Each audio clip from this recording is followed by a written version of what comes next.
This program, while curated to help you improve your health, contains general advice and should not replace the individual advice of your medical practitioner. We know that our brain can impact our microbiome, and the microbiome can impact the brain. But once they really understand how the operating manual is written for their body, you see such remarkable changes. And it's that chronic stress where your body is feeling these signals of the lion or the tiger in the jungle chasing you. It's fascinating to me to see that separation of a child from the mother at birth can cause shifts in the microbiome that could cause that child to grow up to have anxiety. In life, it's normal to have ups and downs. But what do we do when we get stuck? I've always been fascinated by the healing journey. Why do some people get better while others fail to make the shift? Welcome to the Season 2 Expert Series, where you'll meet 24 of the world's leaders in health discussing their passions and what it takes to make a shift. We tend to be our harshest critics. We are more than the muscle and bones in our body. Whoa, that's so opposite of what I was taught growing up. I would like a call to arms for women to know that their intuition isn't lying to them. I'm Katherine and this is The Shift. Hi, I'm Katherine, naturopath, author and host of The Shift. In the Expert Series, we share the insight, stories and expertise of each of our amazing experts. We're talking doctors, authors, naturopaths, researchers and thought leaders. You may have heard them on Season 2 of The Shift, where we took snippets of these interviews to put them together in the series for you. If you haven't listened to Season 2 yet, I'd highly recommend checking out Episode 1, which will give you an overview of what constitutes women's hormonal health and a sneak peek into the series. We'll provide a link in the show notes. In this episode of The Shift, we have Dr. Marvin Singh, who you'll remember from Season 1 where we spoke extensively about gut health. Dr. Marvin is one of only a handful of integrative gastroenterologists in the world. He is host of the Precisione podcast, of which I've been a guest on, author of the book Rescue Your Health, which we'll talk about in this episode, and a prolific publisher of articles in the mainstream media. Dr. Marvin is also the founder and director of Precisione Clinic, an integrative practice in California that works to address the whole patient, so we really resonate with his work here at Shift. We learned a lot from Dr. Marvin in Season 1 of The Shift, but so much has changed since then. So we dig into some of the latest research on gut health and its impact on hormones and the endocrine system. I love this conversation and I hope that you do too. Let's get stuck right in. Marvin Singh, it is so wonderful to have you back on The Shift Season 2. Before we get started, can you please introduce yourself for everyone that may not have tuned into Season 1 and let us know a little bit about who you are and what you do? Yeah, sure. I'm happy to be back. This is exciting. My name is Dr. Marvin Singh. I'm an integrative gastroenterologist, and what that means is that I have been trained in internal medicine, gastroenterology, and integrative medicine, and have certifications in all three of those areas. So there's not too many of us, and it's been really cool helping people in a very unique and comprehensive way doing integrative gastroenterology. So tell me, what is integrative medicine? Integrative medicine really, people have different interpretations of it, but the simplest way of understanding it is really what Andrew Weil taught us on the first day of the fellowship. And that is that integrative medicine is just really putting more tools in your toolbox. It's not a new field of medicine. It's not a new way of medicine. It's just good medicine. It's better medicine. It's really looking at the whole patient in front of you as a human being that has a life and has a lot of other things going on rather than just symptoms on a piece of paper. So really, it's practicing good medicine. That's what integrative medicine is. Fantastic. Now, in Season 1 in the Expert Series, we talked about your journey in getting into integrative gastroenterology. So we won't cover that again, but what I would love to ask you is, what have you observed as you've transitioned from being a traditional gastroenterologist in the traditional medical model to now being an integrative gastroenterologist that's looking at this bigger picture? I think, it is so fascinating to have the privilege to look at people's health from this different perspective. I've learned so much about the patients themselves as human beings, as people. You really get to have a better patient-physician relationship. And when that happens, you really get to understand what's going on in their life. And that's really a key part of the puzzle a lot of the times, more than any kind of test that you can do. And then when you start doing some of these tests on top of it, some of these, high-level tests looking at their genes and their microbiome and things like that, you really get an idea of what's really going on inside their body, not just necessarily what they're feeling, because there could be a lot of other things going on, and you're able to see those things and make some changes that can really impact people's health. I've seen some really remarkable changes in people's health by taking this precision medicine approach to their health care. Let's dig into that a little bit more, and particularly around that doctor-patient relationship. And I guess what I've observed here in Australia and then also in the US is just the way that the system is set up. Do you feel like the system needs to change in order to facilitate people actually having relationships with their patient? Oh, of course. I mean, how are you able to help anybody if you really can't speak or communicate with them properly? I tell everybody that the first test that I ever do on any patient is the conversation. So, if you're coming to do one of my comprehensive programs, I'm going to spend 90 minutes with you talking to you. And you may say, well, what am I going to talk to the doctor 90 minutes for? You'd be surprised. Sometimes we actually feel like we need, 2 hours or 2.5 hours to talk. You just really get to talking about who they are, where they came from, what makes them tick. You really kind of understand the person. If you can't really understand the person, how can you understand how to help that person? So, it's really an important part of the process, I think. And it may be one of the most important, tests that we do on any person is actually the conversation, the first step of the whole process. In season 1, we spoke a lot about this kind of thing, this concept of holism, looking at the whole person, understanding their whole story. What does it mean for things to be connected in the body? So I guess with medicine, and I mean, you're an example of this, there's these compartmentalized areas. So you have gastroenterology, you have endocrinology, you have gynecology. And traditionally, there's not a lot of thought outside of the system, right? So when you were trained as a gastroenterologist, my guess is the focus was, okay, this is what's going on with gut. How do people who are used to this type of model get to know what it means for these systems to be interactive? Or how would you describe it? Well, I think the conventional way of practicing is still very much like that. So, you have a heart problem or an endocrine problem or a gynecologic female problem, you say, well, that's really not my area of specialty. You're going to need to see somebody else, and then they get referred. That's really how it is still here, very compartmentalized. But, and there's no problem with using other specialists because other people may know about various different organ systems better than you because they have done surgery in that area or they have done extra special training in that area more than you have.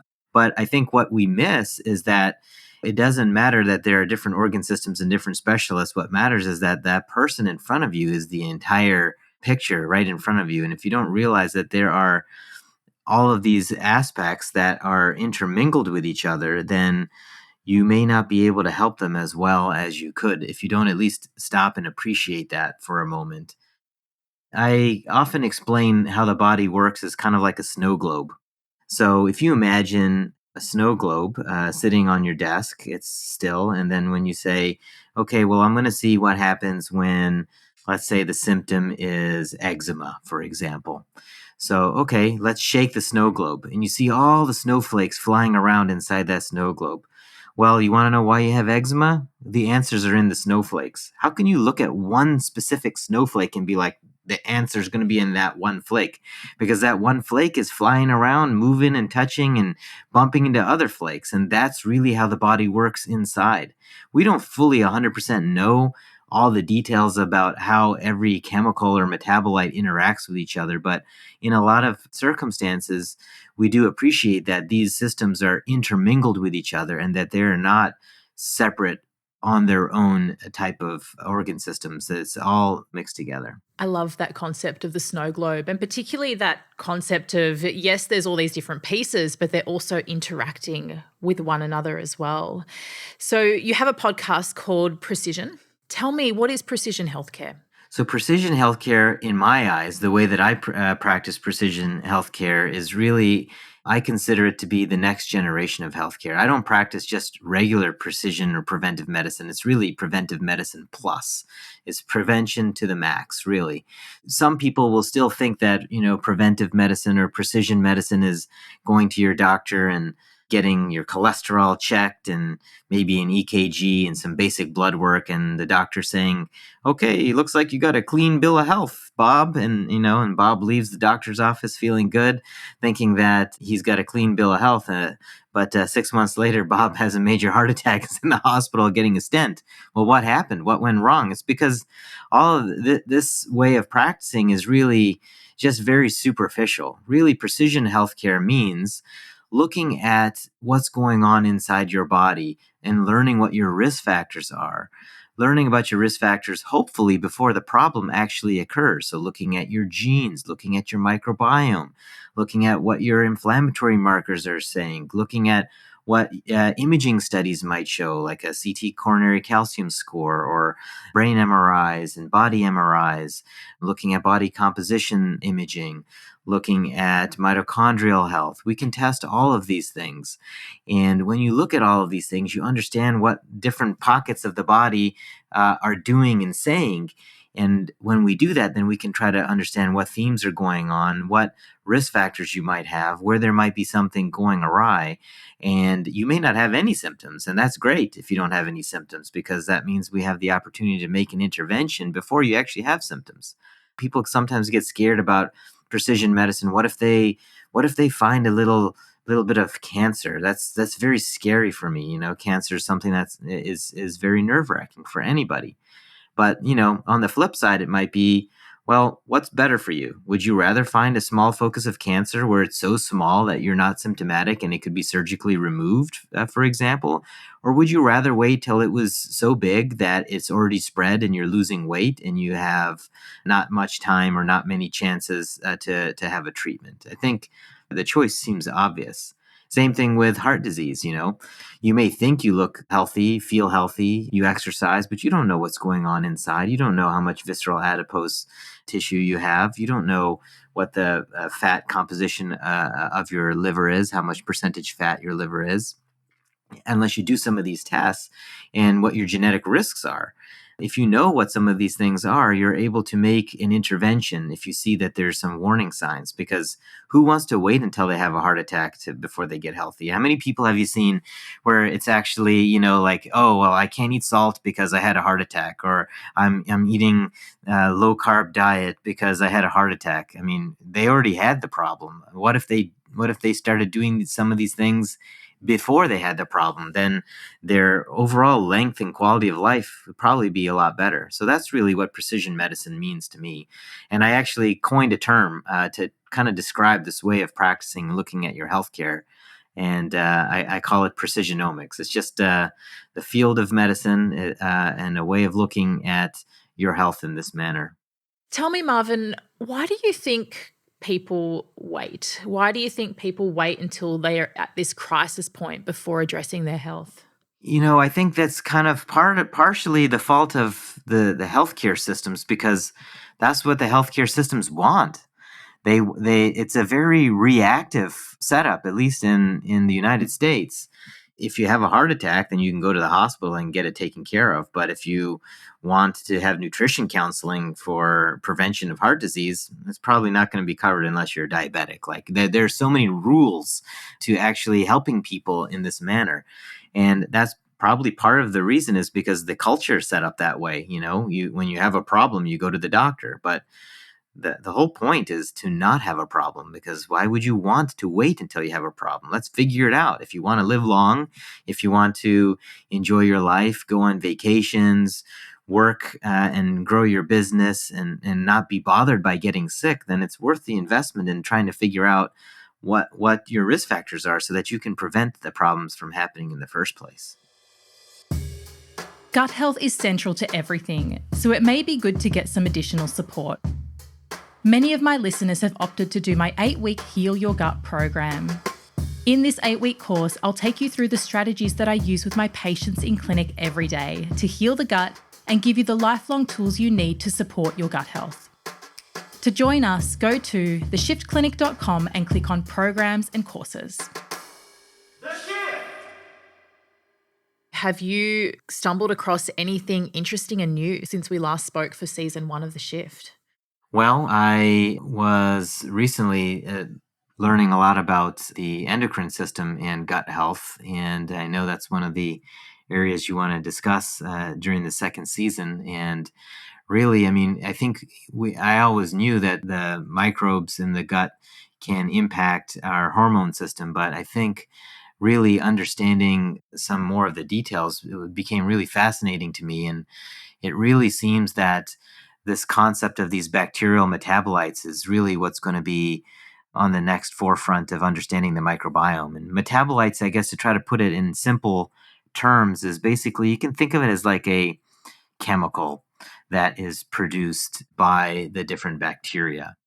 And these chemicals could be good or they could be bad, and they could do good things or they could do bad things. And they can upregulate things, they could downregulate things. They're basically little chemicals that do things, if you want to put it in the most simplest of terms. And really understanding all about these metabolites and what bacteria make them and what they can do, that's really where it's going to be very important to understand, because these bacterial metabolites can act as endocrine factors. They can regulate our metabolism. They could make us fat. They could make us skinny. They could make us hungry. They could make us not hungry. They can change our motility. They do so many different things. And so really going back to that initial quote from Hippocrates, all disease begins in the gut. Really, I mean, this is where it's all at. It's not necessarily the presence of the microbe itself. It's what the microbe is doing. That's the important part. So this is really interesting, isn't it? It's adding an extra layer to what we already know. So we know that the microbiome does things like, manufacture vitamins and serotonin, but actually the metabolites as a result of them, I guess, multiplying or interacting with stuff or whatever it is, this is fairly new, isn't it? Right. I mean, I think our understanding of this is still so fresh. I mean, if you look up articles, research articles on a particular topic, they may say, well, we discovered that such and such could be related to such and such. But after that, they'll say, we still need to learn a lot more because we don't really know everything. We just kind of discovered this area. So this is a very fresh part of science. And I think it's going to become one of the most important parts of science. I've always said, for a long time that the actual bacteria, people get so fixated on, I have this bacteria or I have that bacteria, okay, well, it's important to understand, you have a lot of good guys, you have a lot of bad guys, but what's more important really is to understand what's happening inside that microbiome, what's happening in that ecosystem, because the individual names of the players don't matter. It matters what they're doing. I mean, if you had a group of 10 people around a table and you said, well, the most important thing is to know everybody's name. I know Sarah, John, Kate, Lauren. I mean, does that matter? Or does it matter what Sarah, John, Kate, and Laura can actually do? Because if they have the skills you need to create the business you're trying to make, then that's great. But if they don't, then it's going to flop, right? So you want to know what their skill set is if you're trying to gather people around the table to accomplish a task. And that's really the concept of the microbiome that I try to talk about with people these days more and more. And if you think about it, right, each one of our microbiomes is 10 to 20% similar. And how many people are there on planet Earth? Over 8 billion. If there are over 8 billion people on the planet, and each person's microbiome is only maybe 10 to 20% similar to the next guy, how many different variations of microbes could there exist? You just can't even fathom it, right? So how could you really focus on, well, you don't have this bacteria, so therefore this is the reason why you have Hashimoto's? I mean, that's not how it works. And the body's not so simple as to only allow one method by which something can or can't happen. There are so many backup plans in the gut to do things, just like there are in genes as well. People get so fixated on MTHFR gene, for example, but that's not the only gene that affects methylation in your DNA. So just because you have one copy of an MTHFR gene doesn't mean that your methylation is doomed for good. So really there are so many fail-safes in the body, and that's actually the beautiful part of this human body of ours. The other part that I wanted to mention is that people sometimes talk about, oh, we want to try to hack the microbiome. Let's really figure it out. Now, if you really think about that initial example, when I said there's 8 billion people on the planet and we're only 10 to 20% similar in each microbiome, how could you really figure that out so that you could really hack yourself? And to take that to the next level, this is what the microbes can do. The microbes can exchange genetic information with each other so that one day, one microbe may be able to do something, and the next day, that same microbe could be doing something else. This is a process that I don't think we're really going to ever, be able to have 100% control over. But what we do have control over is understanding what are the things that we can do to shift the activities to be beneficial, to support our health, to reduce inflammation. There are a lot of common themes there that we can do to kind of help that process along, rather than being fixated on the name of this guy or the name of that guy. I love this conversation because it brings it back to this precision healthcare, right? Like, what is right for you? And as you were saying, there's so much that we don't know. So we're learning so much about the microbiome and these functions, but almost we're learning how diverse it is and how interesting and how individualized it is. And then there's people trying to bring it back to basics. We'll do this stool test, which will tell you what you're deficient in and what that means, And what I find personally, as I get patients that come in and they see me and they bring these test results in, then they're like, oh, look, I'm low in these particular bacteria. What do I do about it? And it's like, well, to be honest, the science and research for these testing really isn't robust enough to show what that really means for you. So it is coming back down to that precision medicine and holistic medicine and going, how do we actually help to improve the body? Now, you mentioned a few of these things around inflammation and some of the general stuff that we can do. What would you recommend people do in a general sense, or the areas they might want to look at to help to just improve their health for them? That's a good question, because I was going to say there are some basic concepts that really apply to pretty much every human being, just like I don't think anybody would say that vitamin C is necessarily bad for you, right? Or that antioxidants don't really fit with you. I mean, there are some basic concepts that really apply to all of us because we need basic vitamins and minerals and things like that to function as human beings. The precision part of it is looking and seeing what exactly is going on and how you can modify your personal regimen, how you can optimize your personal health.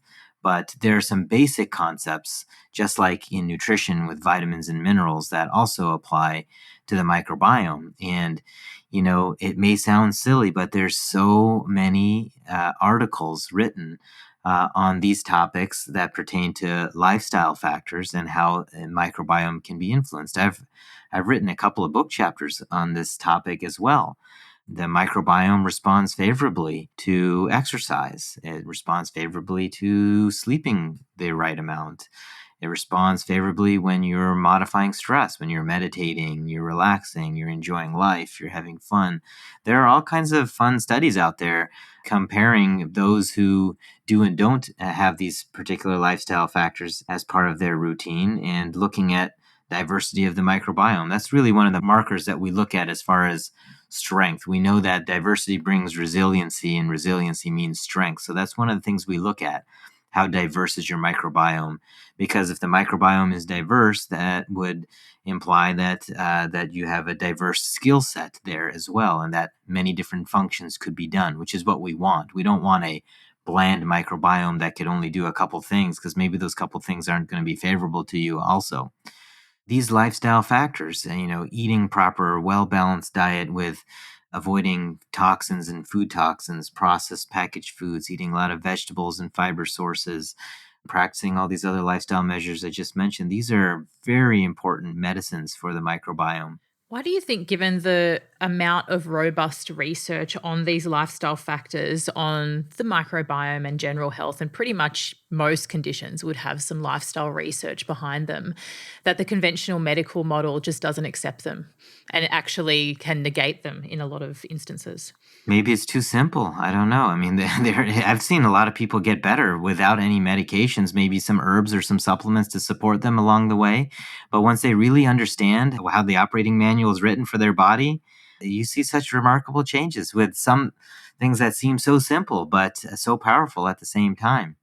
Probably a lot of different reasons. I think a lot of us as physicians understand that these things are important. I just don't know that everybody's really as well versed as to how important or how impactful it can make and to what level or degree. I immerse myself in this science and this literature because it's fascinating to me. It's fascinating to me to see that separation of a child from the mother at birth can cause shifts in the microbiome that could cause that child to grow up to have anxiety. I mean, that's fascinating to me. These are things that we can really pay attention to at an early age when babies are, just learning the ropes of life, and do our best to try to prevent stress from an early age so that that child doesn't grow up to be anxious. There are things that we can do, that we can try to influence. And understanding that and why these things happen, how these things happen, I think that makes it more impactful when you're trying to give recommendations. If you don't bother to try to learn about it, then it's really just kind of like a generic recommendation to you. You don't really get it. What are some of the other things that impact the development of the microbiome in the infant and young children?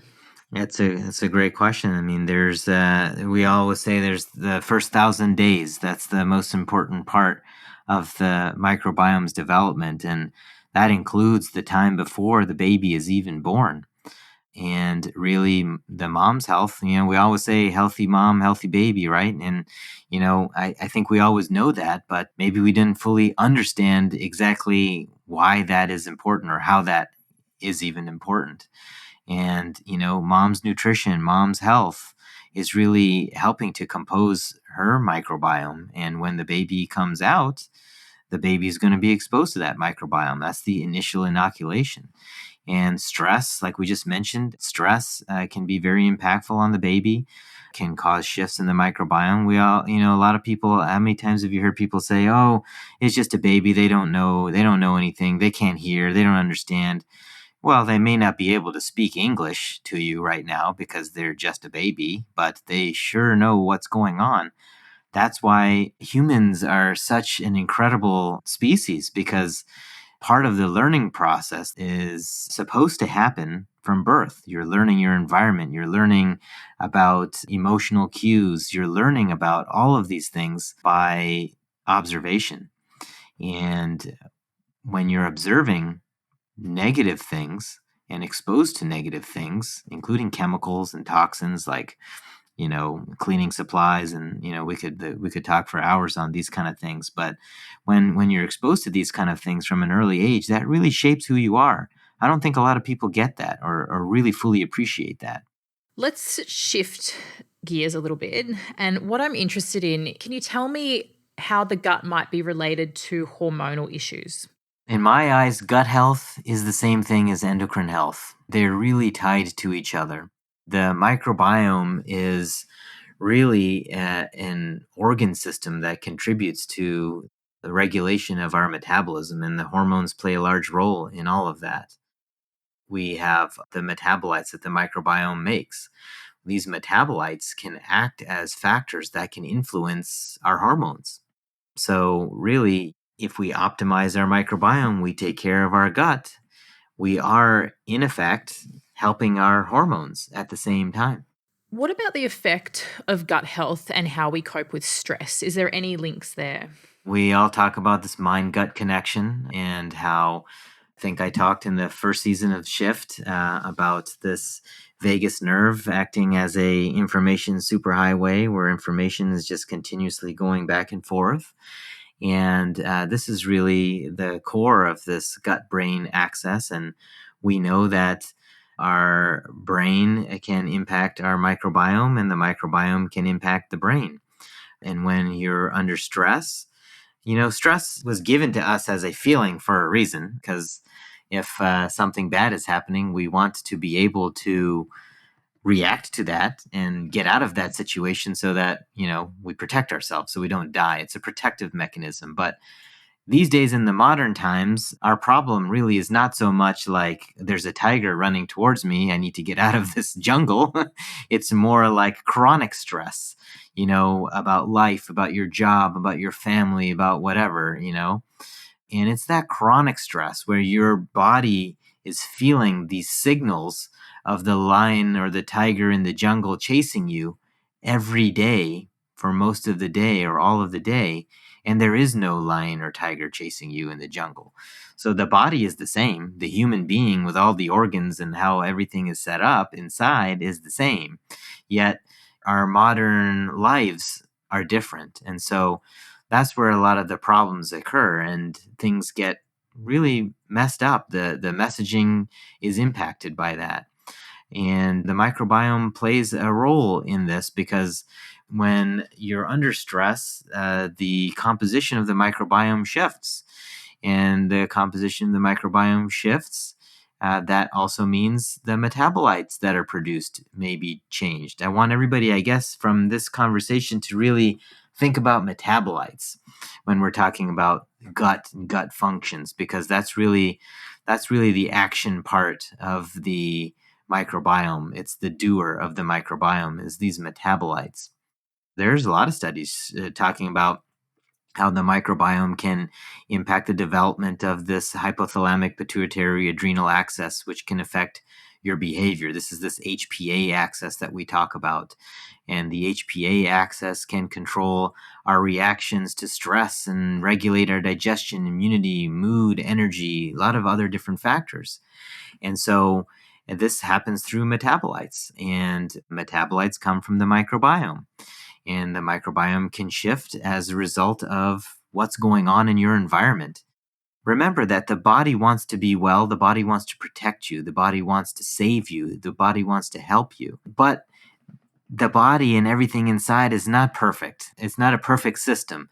Things can happen and it may be making a reaction to something that it thinks is for your benefit, but it actually ends up not being for your benefit. And largely, those circumstances happen when you are doing things that you probably shouldn't be, like you're not managing your stress properly, you're not eating your diet properly, you're not sleeping properly, you're not exercising properly, things like that. Drinking too much alcohol, smoking cigarettes, all of these kind of things impact the gut and impacts the microbiome, and then it impacts the metabolites, and then the motility is changed, and the brain sees those metabolites, and then the brain has feelings, emotions, and sensations. So it's really like that snow globe again, right? It's that snow globe going off. You're shaking that snow globe. That's how the body works. It's actually simple if you think about it as a snow globe concept, but it's very complex when you really try to look at the details. Want to look deeper into your own health? Our virtual naturopathic team help people all over the world to shift their health and their lives. We offer a 90-minute online discovery and diagnostic session where you can find out where you're at, why things are happening, and what you need to do about it. Everyone is an individual, and sometimes it can help to have someone break down your journey and see where you need to head next. To find out more, go to theshiftclinic.com and click on Clinic. Dr. Marvin, are women more prone to getting certain gut health issues? We see, in the literature and in practice that men get IBS problems too. Men have digestive issues too. Men have autoimmune issues as well. But women have a larger propensity towards having some of these problems. And that's just, according to epidemiologic studies. Twice as many women as men may be impacted by IBS. And there is literature to suggest that sex hormones may be involved in this pathophysiology or occurrence of irritable bowel syndrome. We know that the female hormones can contribute to shifts in the microbiome. We also know that female hormone levels are influenced by the microbiome. So when I originally said that gut health is endocrine health, this is just another example of how that is the case. It's fascinating, so many things are interlinked with each other in our bodies. Can you think of an example of a patient that you've seen where there has been this gut endocrine link? I mean, how many patients that are menopausal do you see with gut symptoms? Probably a lot, right? I would say if I had 10 females who were menopausal, maybe 8 or 9 of them might have some digestive issue, whether it's just bloating or constipation or things like that. It's not just one patient, it's a lot of patients. And so they may gravitate towards wanting hormone replacement therapy and things like that to try to help with their symptoms. And, I'm not a gynecologist, so I won't come out and say who should or shouldn't necessarily. Some people may benefit from it, but I think understanding what's happening, what is actually occurring in the body that could be contributing to these symptoms, and acknowledging that, yes, the hormones are changing, and the hormones are changing. So that means the microbiome may be changing as well. How can we support that? How can we understand what changes are happening?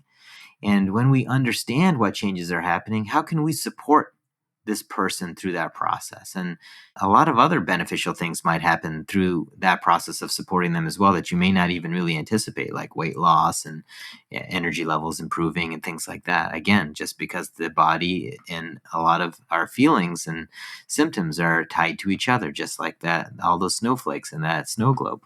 How much of a role do you think that gut health and the microbiome has when it comes to weight loss? That's probably, of all of the areas in microbiome and endocrine health that is in the literature. I mean, I haven't done a comparison on numbers, but I would say you probably find the most literature around weight and obesity and diabetes and fatty liver and metabolic syndromes, all the same spectrum of, metabolic dysfunction in the microbiome. There's a lot of literature on that. And there's also a lot of literature on how our environment can impact our microbiome, which can contribute to these as well. So these are these endocrine disrupting chemicals, these obesogens, these diabetogens. I even wrote a chapter on this topic as well, where we talk about different chemicals that we're exposed to that we may not really think too much about, but these things change our microbiome.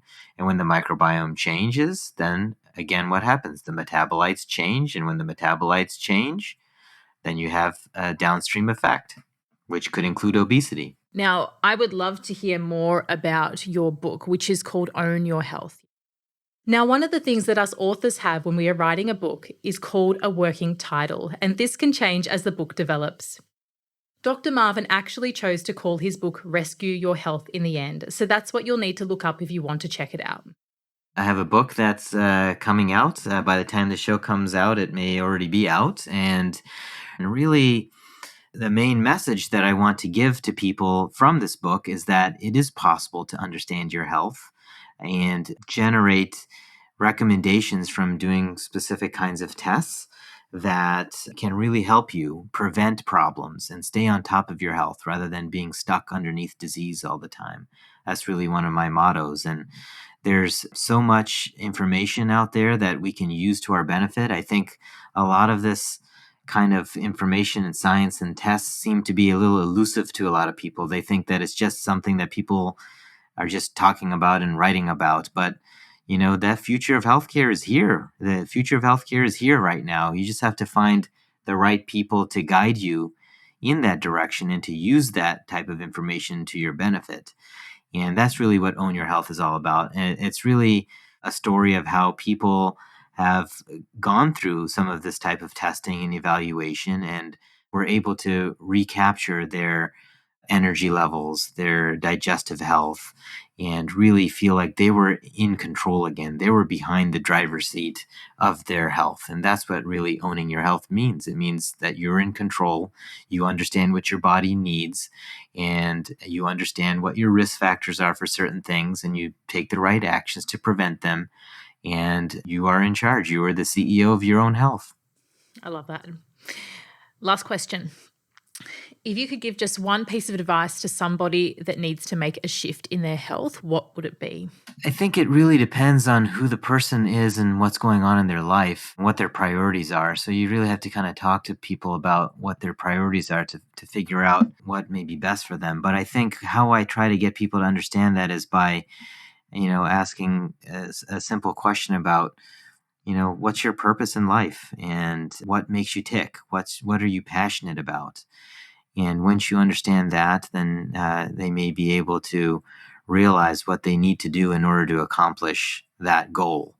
Because there may be many obstacles there. They may want to do something or live in a certain way, but there may be something that is holding them back. And looking at that from a personalized perspective and addressing that may be important. If you're thinking about maybe just a general recommendation for anybody about what they can do to optimize their health, I think asking yourself one question whenever you do something.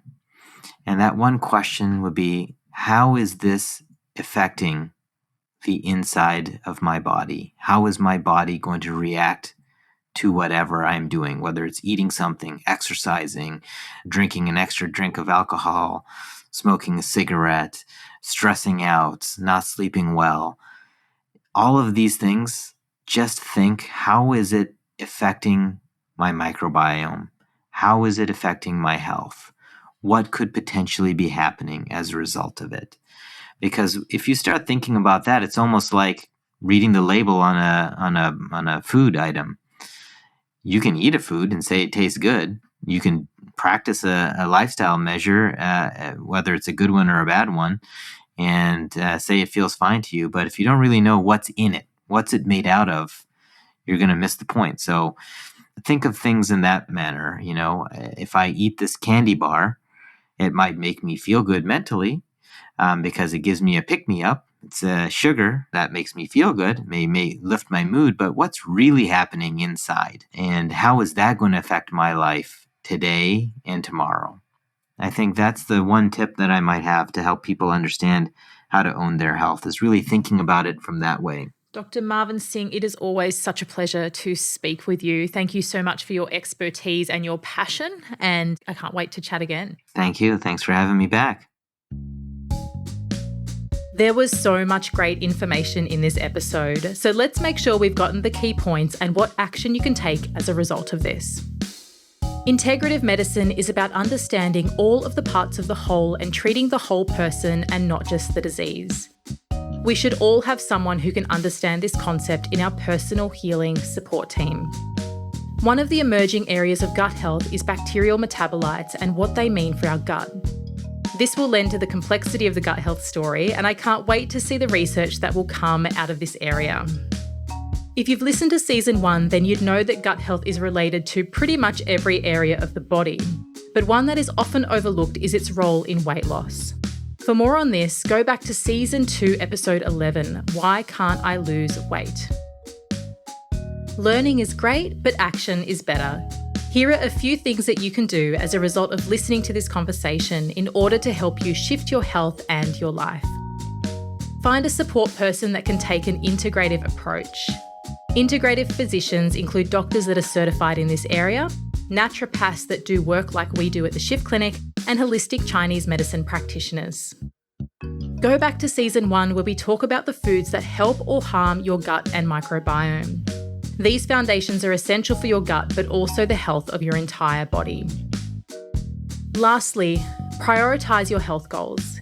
It can be overwhelming to try and address it all at once, so chunk it down and think about what is achievable and what is going to make the most impact for you now. Dr. Marv is one of my favourite humans, and it was so great to get him back on the show. Did you enjoy this conversation too? Please let us know by sharing on social media and tagging Dr. Marvin and myself, Katherine Maslin, or the Shift Clinic so that we can hear what you have to say. You can find out more about Dr. Marvin and get links to purchase his book, Rescue Your Health, at drmarvinsingh.com. That's drmarvinsingh.com. In the next episode of the Shift Expert series, we have Dr. Libby Weaver, a nutritional biochemist, PhD, and 13 times best-selling author.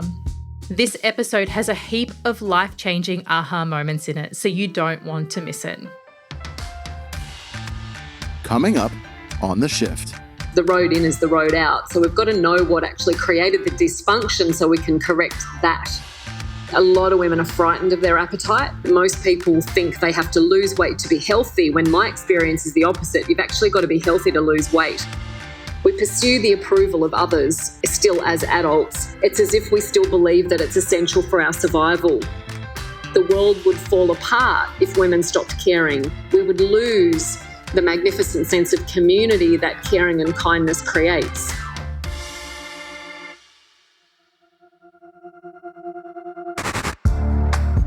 This series is a production of the Shift Clinic, hosted by Katherine Maslin, Music and sound design by Shade Furlong. Thank you to all of our experts. For more details on them, go to theshiftclinic.com.